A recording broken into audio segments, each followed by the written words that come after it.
welcome to today's episode of Quarantine Kitchen. So today we're making lotus root curry. This is a dish that my grandma used to make. Lotus root is a wonderful ingredient to use.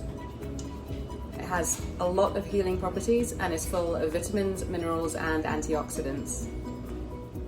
Sunk into the mud in a pond, the lotus root is actually the stem of the lotus flower.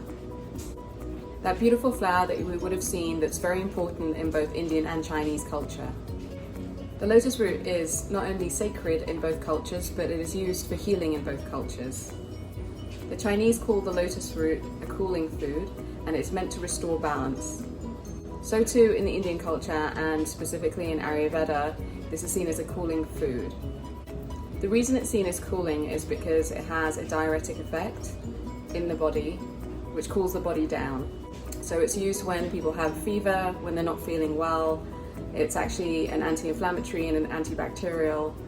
So even though it just looks like a humble root or something more similar to a tubular swede or turnip, it actually has these wonderful qualities to it.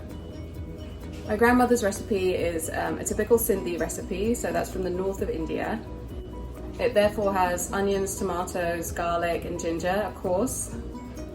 There's also the addition of potatoes in there, so I added a little bit of fenugreek to balance that out, because fenugreek is a herb that can be used for breaking down starches and carbohydrates.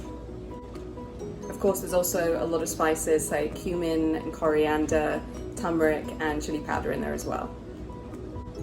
This recipe will be part of my book, which I'm writing of my grandmother's recipes.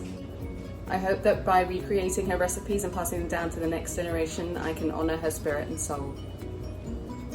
So, let's get started.